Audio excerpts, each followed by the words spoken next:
Ya Allah, astagfirullah. Kobong Nurul Dolam. Dengan alat seadanya, ember dan air di sekitar pesantren, para santri mencoba memadamkan api. Para santri panik dan berusaha semampunya menyelamatkan pondok lainnya dari api yang semakin membesar. Selain santri, warga pun turut serta membantu padamkan api. Kebakaran ini terjadi di sebuah pondok pesantren di Kecamatan Majasari, Pandeglang, Banten. Petugas pemadam kebakaran pun mengalami kesulitan untuk mencapai lokasi dengan tepat waktu. Masalah pas kita pemadaman, memang kita ada kesulitan atau kendala. Kendalanya emang pertama dari medan jalan ya, dari Mapung kita ke lokasi itu untuk jalan itu sangat terkendala karena posisinya itu di atas gunung. Yang kedua jalannya itu terlalu sempit, jadi kita itu terhambatnya itu dari akses jalan. Setelah petugas pemadam kebakaran datang, api berhasil dipadamkan 1 jam kemudian. Diduga penyebab kebakaran karena hubungan pendek arus listrik. Atas peristiwa ini, 6 kamar santri habis terbakar. Diperkirakan total kerugian para santri dan pondok pesantren mencapai puluhan juta rupiah. Dari Pandeglang, Banten, Iskandar Nasution, iNews melaporkan.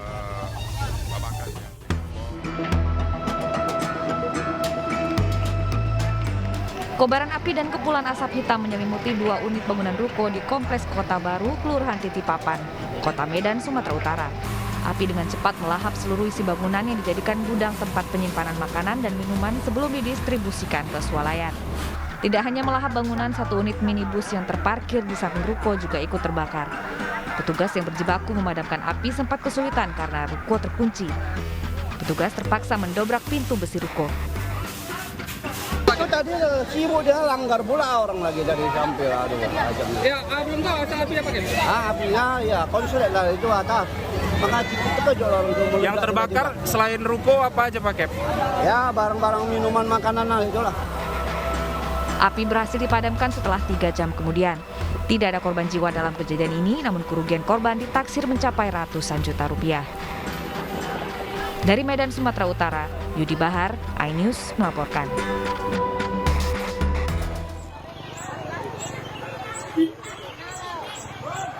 Sebuah mobil tangki milik Pertamina menabrak mobil angkot yang sedang berhenti, mengambil penumpang di ruas jalan Trans Sulawesi di Kecamatan Binuang, Kabupaten Poliwali Mandar, Sulawesi Barat. Akibat kecelakaan ini, 1 penumpang meninggal di tempat sementara 5 penumpang lainnya luka parah. Kejadian berawal saat mobil tangki pengangkut BBM ini melaju kencang dan menabrak mobil angkot yang ada di depannya. Saat itu mobil angkot tengah berhenti di bahu jalan untuk mengambil penumpang yang hendak menuju ke pasar. Diduga pengemudi mobil tangki berkendara dalam keadaan mengantuk hingga menabrak angkot.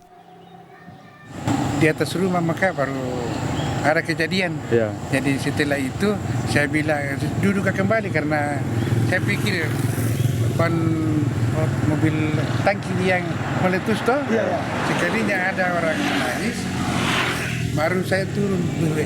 Terhadap kecelakaan itu. Itu seperti apa kita lihat Pak tadi waktu kita lihat bagaimana kondisinya?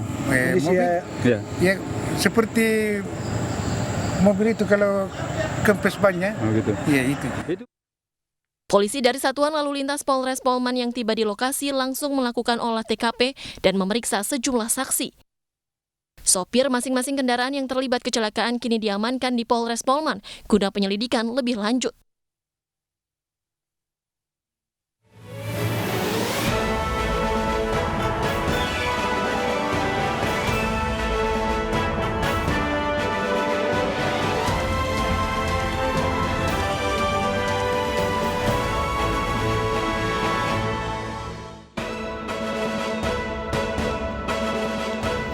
Korban begal payudara mengejar dan menangkap pelakunya di Depok, Jawa Barat.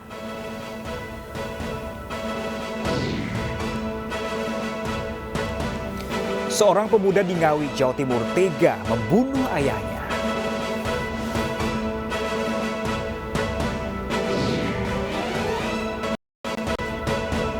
Jelang upacara pemakaman Ratu Elizabeth II, sejumlah kepala negara telah tiba di Inggris.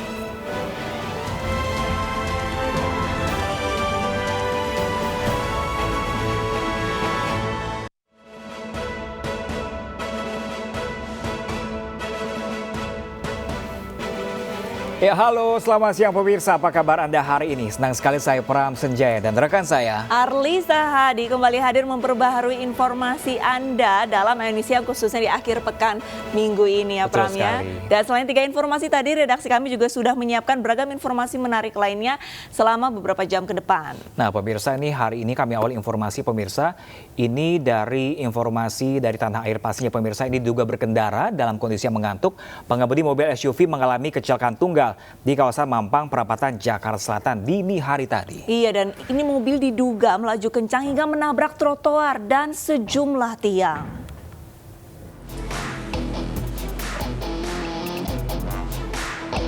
Mobil SUV dengan nopol B1196UGZ ini ringsek di seluruh sisi mobil akibat menghantam trotoar di kawasan Mampang, Perapatan, Jakarta Selatan. Selain menabrak trotoar, mobil juga menabrak sebuah tiang lampu dan tiang listrik hingga rubuh. Bahkan, kap mesin mobil terlepas dan tersangkut di jaringan kabel listrik lantaran mobil memutar di udara hingga terpental sejauh 15 meter. Beruntung, pengemudi seorang wanita berusia 12 tahun ini selamat dari kecelakaan dan hanya mengalami luka ringan. Diduga, pengemudi berkendara dalam keadaan kondisi mengantuk hingga terjadi kecelakaan tunggal. Listrik, tembok itu tuh tembok apa jalan itu ya, sama kabel-kabel ini. Mungkin kalau kabel-kabel ini karena kehantam tuh, itu tinggi gitu loncatnya itu mobil itu. Berarti kenceng ya? Coba itu bos. Saat ini pengemudi telah dibawa ke rumah sakit untuk pertolongan medis. Sedangkan kecelakaan dalam penanganan unit laka lantas wilayah Jakarta Selatan. Dari Jakarta, Vendra Kurniawan, iNews melaporkan. Pelaku begal payudara mengejar dan menangkap pelakunya di Depok, Jawa Barat. Pelaku berhasil ditangkap setelah terjatuh dari motor yang dikendarainya.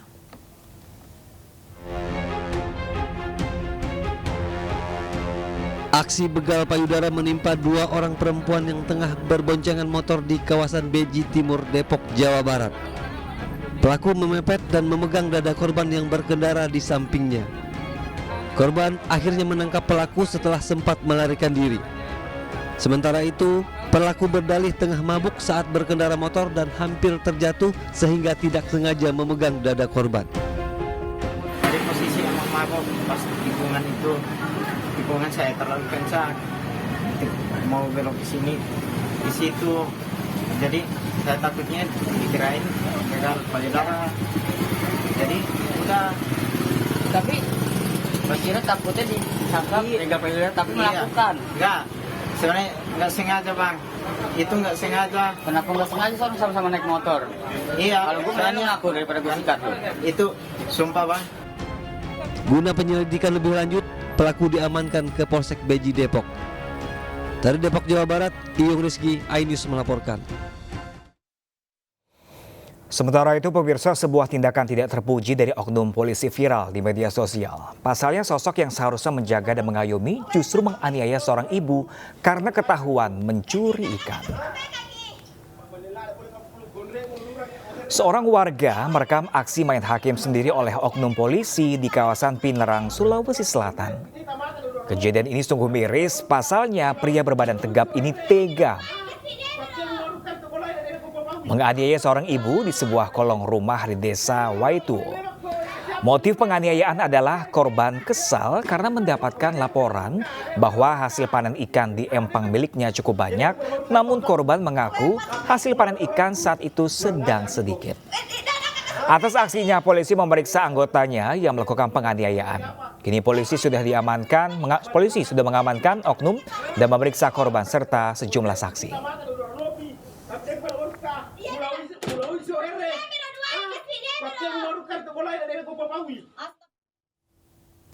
Menjadi ayah sambung juga tetap harus memiliki kualitas yang baik, tidak seperti Asrul Daeng Tompo, ayah tiri dari Dandi, warga Mamajang, Kota Makassar, Sulawesi Selatan, yang tega membunuh anak tirinya karena terkait utang.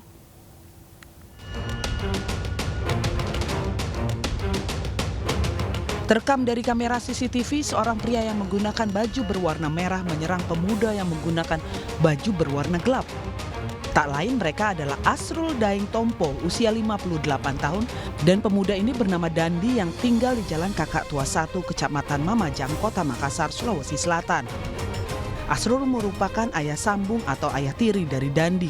Berduel menggunakan senjata tajam sampai dipisahkan warga, namun tanpa belas kasih sayang, Asrul menikam Dandi hingga tewas di tempat. Pelaku lantas kabur meninggalkan lokasi. Polisi yang melakukan pengejaran akhirnya berhasil menangkap pelaku Asrul Daeng Tompo di Kabupaten Maros, Sulawesi Selatan. Si tersangka ini meminjamkan uang kepada korban. Nah, pada saat dia datang, si tersangka datangi korban ini untuk minta dikembalikan uangnya. Karena pada saat itu si tersangka butuh menurutnya dia. Nah, pada saat itu si korban ini tidak terima ditagih karena mungkin pada saat itu dia belum ada uang. Nah, kemudian terjadi cekcok di situ, di mana kalau menurut keterangan tersangka ini, si korban ini sempat mengeluarkan kata-kata yang tidak pantas kepada tersangka. Kemudian tersangka pada saat itu dia tinggalkan korban dan kemudian dia menuju ke rumah kosnya untuk mengambil senjata tajam berupa sangkur. Dan menurut keterangan tersangka bahwa sangkur tersebut diambil dan dalam penguasaannya untuk menurutnya dia jaga-jaga. Tetapi fakta yang sekarang yang terjadi bahwa sangkur itulah yang digunakan menusuk korban sehingga korban meninggal dunia. Atas perbuatannya pelaku diancam hukuman 15 tahun penjara. Saat ini pelaku ditahan di Polsek Mamajang. Dari Makassar, Leo Muhammad Nur, iNews melaporkan. Ya, pemirsa, bosan merawat ayah kandungnya yang sakit stroke dan ingin merantau, seorang pemuda di Ngawi, Jawa Timur tega membunuh ayahnya. Pelaku sempat kabur keluar kota sebelum ditangkap Satreskrim Polres Ngawi.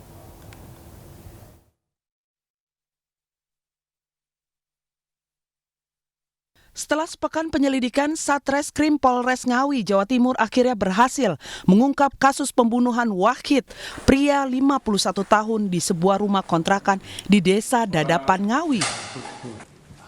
Pelaku pembunuhan tak lain adalah anak kandung korban bernama Fahri yang ditangkap di Solo, Jawa Tengah bersama barang bukti pisau dapur yang digunakan untuk menusuk ayahnya.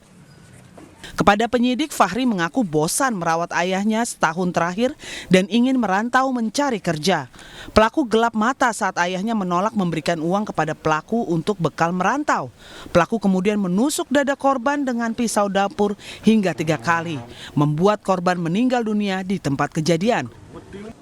Menyadari bapaknya meninggal di tangannya, pelaku kemudian kabur ke Solo, Jawa Tengah. Setelah saya sadar itu, saya panik ya. Panik langsung kabur itu. Itu kenapa saya kayak gini, saya gitu, gak tahu gitu. Setelah itu saya bersihin pisaunya pakai baju, terus saya masukin gitu. Secara spontan gak tahu apa, saya masukin gitu, karena lagi panik. Polisi masih mendalami lebih lanjut motif yang sebenarnya dan menjerat pelaku dengan pasal KDRT dengan ancaman hukuman maksimal 15 tahun penjara. Masih kami dalami, ya, karena ini penyidikan kita nggak bisa nebak-nebak ya, masih kita dalami dulu karena pelaku juga baru kita amankan, masih kita periksa dulu untuk kita cari keterangan lebih lanjut. Wahid, pria 51 tahun, ditemukan meninggal bersimbah darah di ruang tamu rumah kontrakannya di Desa Dadapan, Ngawi pada Jumat malam 9 September lalu. Jasad korban ditemukan oleh Erika, putri korban, ketika pulang dari bekerja. Erika sempat curiga karena lampu rumah padam dan pintu dalam keadaan terkunci. Kecurigaan mengarah pada Fahri yang diketahui kabur dengan membawa baju dan sepatunya. Dari Ngawi, Jawa Timur, Asfi Anmanar, iNews melaporkan. Guru honorer bergaji Rp200.000 di Kabupaten Kediri, Jawa Timur rela membelikan siswanya sepatu. Selengkapnya pemirsa sesaat lagi, jangan kemana-mana, tetaplah bersama kami di iNews.